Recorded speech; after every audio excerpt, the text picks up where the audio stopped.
Kabupaten Sumeneb yang kami hormati segenap pejabat struktural di lingkungan Balai Diklat Keagamaan Surabaya, yang terhormat Bapak Ibu Wijaiswara dan panitia serta seluruh peserta pelatihan yang berbahagia. Sejenak marilah kita panjatkan puja dan puji syukur kepada Allah Subhanahu wa Ta'ala, yang mana pada kesempatan hari ini kita diberikan kesehatan Allah untuk mengikuti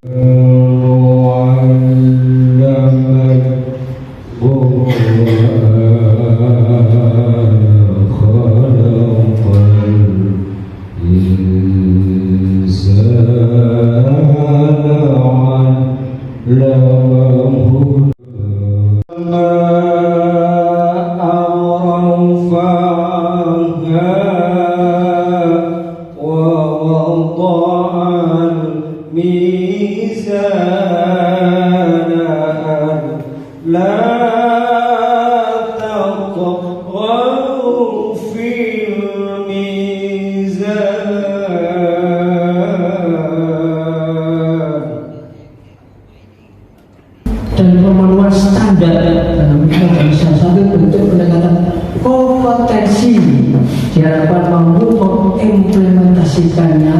Apa itu metode pembelajaran bahasa RI yang dipelajari dalam melaksanakan tugasnya sehari-hari. Kemudian ada semuanya nggak bisa menjadi lebih terampil lagi. Dasar hukum cukup banyak, saya ambil yang saja.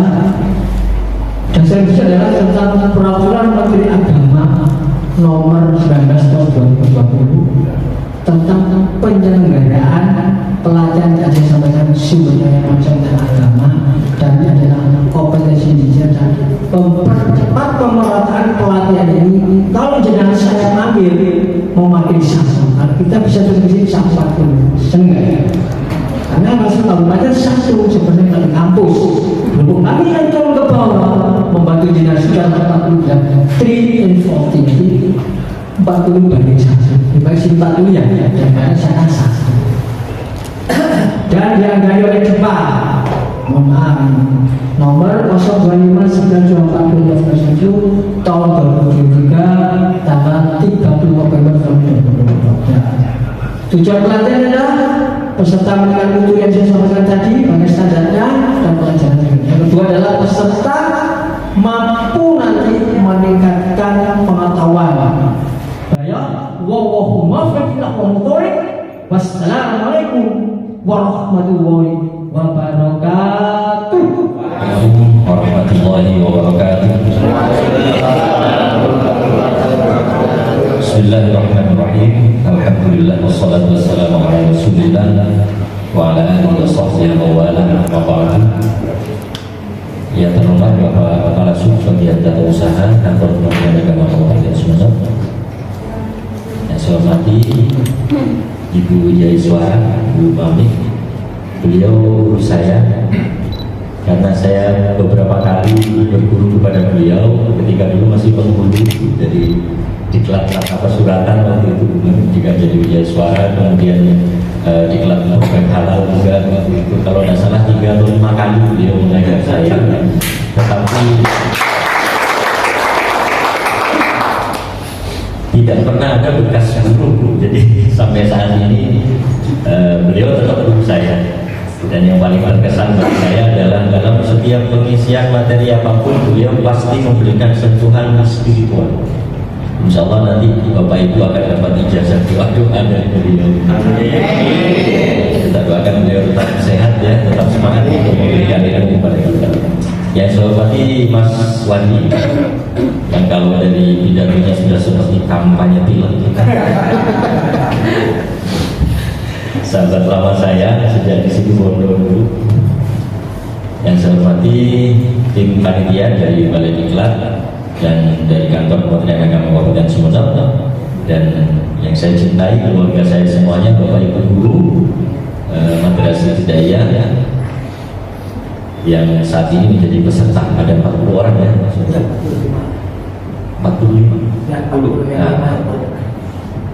Yang 5 luar negeri. Mudah-mudahan sehat, barokah, sejahtera. Amin. Bapak Ibu, alhamdulillah dapat terselenggara PDWK ini barokah dari pertemuan antara saya dengan Pak Kepala Balai Diklat. Jadi apa yang Bapak Ibu ajarkan, kalau positif maka hal positif yang dilakukan berdasarkan apa yang sudah Bapak Ibu ajarkan itu nanti akan terus mengalir pahalanya, multi level pahalanya. Ketika anak ini kemudian mempunyai jadi guru juga, jadi murid, maka yang diajarkan itu juga nanti pahalanya akan mengalir kepada Bapak Ibu. Jadi kipas-kipas duduk-duduk dapat pahala. Jadi sertifikasi itu bukan tujuan utama ya. Tujuan utamanya adalah pahala. Makanya kalau masih belum cair, sabar dulu. Jadi ini Bapak Ibu sekalian, kita kembali kepada sesuatu yang sangat basic ya. Bagaimana tugas guru itu ternyata sangat berat. Ada perbedaan makna memang, dan ada perbedaan nuansa juga ketika orang menyebut guru. Pengajaran pendidikan merupakan salah satu sistem yang ikut dalam kehidupan manusia sejak Nabi Adam sampai nanti hari kiamat. Pendidikan tidak mungkin tidak ada, pasti ada. Sama seperti orang kawin dan melahirkan. Selama manusia ada, pasti ada. Jadi karena itu, sesuatu yang sangat penting ini kita ambil bagian di dalamnya. Tentunya ambil bagian yang positif. Kalau dulu guru itu bukan sebagai sebuah profesi, tidak, tetapi lebih kepada tugas panggilan hati nurani. Sehingga di beberapa daerah sampai sekarang masih ada istilah tuan guru. Kalau sudah disebut tuan guru itu asyaikhul kabir, orang yang sangat alim, alamah, ilmunya tinggi, spiritualitasnya juga tinggi, rasa kasih sayangnya kepada masyarakat juga tinggi. Tapi di Jawa istilah tuan guru sudah tidak ada.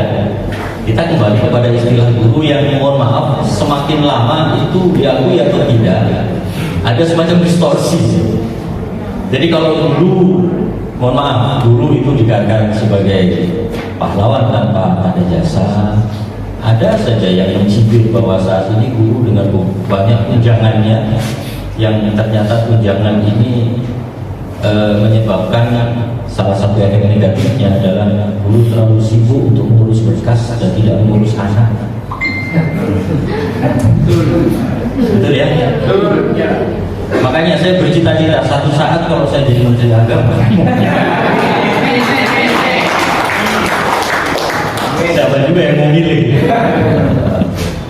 Seandainya masing-masing kabupaten kota itu diberi kewenangan untuk mengelola administrasi sertifikasi secara mandiri, tidak harus ikut juknis nasional, maka saya ingin, dan insya Allah semua jajaran pimpinan, terutama Bapak Ibu juga pasti setuju, sisi administrasi itu jangan terlalu dijadikan penekanan. Yang penting ada evidennya, ada bukti fisik. Bapak Ibu nggak usah bikin laporan, cukup foto aja, kirim video ketika ngajar dan cair sertifikasi. Masalahnya saya bukan menteri agama. Mudah-mudahan jadi menteri. Amin. Saya mau bilang amin repot. Saya dapat mana yang Jadi ada apa ya? Ada sindiran sinis itu dulu. Kalau dulu pahlawan tanpa tanda jasa, sekarang pahlawan penuh tanda jasa. Bahkan tinggal tandanya jasanya hilang.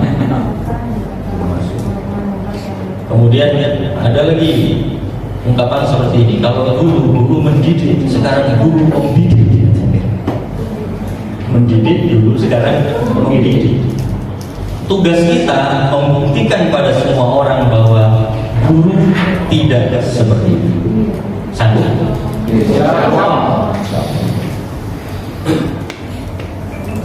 Sekali lagi, basically secara sangat mendasar, tugas Bapak itu bukan hanya mengajar tetapi juga mendidik.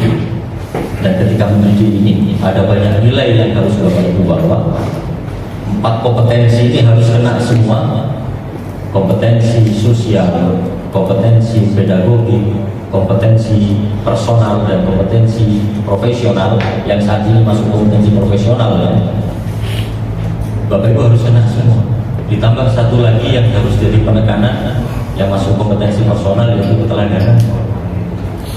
Kenapa hasil kita mendidik tidak seperti orang-orang dulu? Karena mungkin kita tidak seperti para pendidik. Ketika kita mengatakan sesuatu, menyuruh sesuatu itu anak didik kita, maka kita adalah orang yang terakhir yang melaksanakan. Kalau dulu ketika menyuruh sesuatu, maka dulu adalah orang pertama yang melaksanakan. Uswah, qudwah, ini ada. Saya seringkali menceritakan ini ya, menceritakan kisah ini di banyak forum. Tapi saya tidak bosan-bosannya menceritakan sebagai teladan untuk kita semua tentang cerita Syekhona Khalil Bakalan ketika menyembuhkan seorang anak yang ketagihan gula pasir. Ini Pak Kasubag sampai hafal, seringkali mendengar cerita saya tentang ini. Beliau satu saat ada tamu, seorang bapak membawa anak kecil. Lalu si bapak bilang ke Syekhona Khalil, "Kiai, anak saya punya penyakit, mohon didoakan supaya sembuh." Apa penyakitnya? Satu hari dia bisa menghabiskan 3-5 kilogram gula pasir. Jadi disayangkan. Jadi makan nasi nggak mau, maunya hanya makan gula. Ini kan bahaya. Penyakit untuk anaknya juga jadi penyakit untuk bapaknya karena gula mahal. Bisa sakit tengah kata orang berbicara. Yang dilakukan Syekh Khalil sederhana, berdoa kemudian pegang kepala anak itu, ambul aja ya. Jangan dulu kagulan. Tidak ada kejadian istimewa. Setelah itu si tamu dan anaknya pulang, Syekhona Khalil langsung masuk ke belakang memanggil Bunyai. Bunyai, Dek, sini. Apa dia? Kang Mas, mulai saat ini apapun masakan kamu yang diberikan ke saya, jangan kasih gula. Kira karena dalam sejarah Syekhona Khalil itu suka kopi loh ya, sama kayak saya nggak suka masakan. Jadi sejak saat itu beliau mau kopi tanpa gula, masakan apapun tanpa gula. Punya penasaran, tanya, oh gitu ya. Syekhona Khalil berkata, saya baru saja melarang seorang anak untuk makan gula dan mendoakan supaya anak ini sudah tidak makan gula lagi kecuali hal-hal yang diperlukan. Bagaimana saya bisa mendoakan dia dan bagaimana doa saya bisa mustajab kalau saya sendiri melanggar apa yang saya katakan? Itu uswah. Maaf, saya hanya bisa mengatakan ya, selebihnya ya sampai begini ya. Tapi paling tidak ada usaha gitu ya. Kalau itu mudah-mudahan saat ini berjalan lancar, sesuai dengan harapan kita semua, dan juga memberi hasil yang maksimal untuk kita semua, untuk Bapak Ibu sekalian terutama. Dan marilah kita buka acara ini dengan mohon ridho dari Allah Subhanahu wa taala dengan bersama-sama membaca umul kita Al-Fatihah. Bismillahirrahmanirrahim.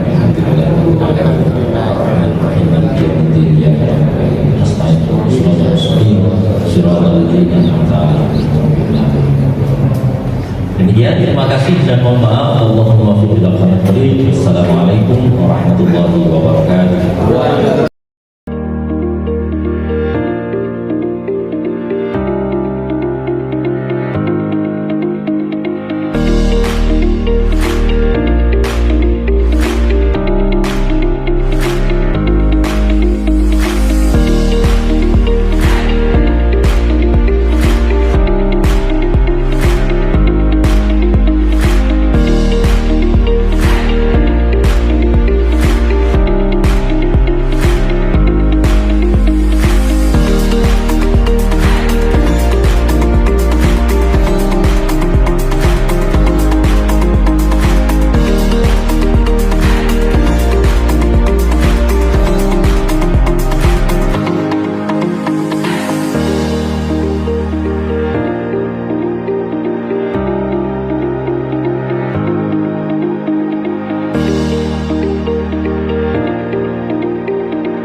اللهم صل وسلم على سيدنا محمد طب القلوب ودوائها وعافية الأبدان وشفائها ونور الأبصار وضيائها وقوت الأرواح وغذائها وعلى آله وصحبه وسلم.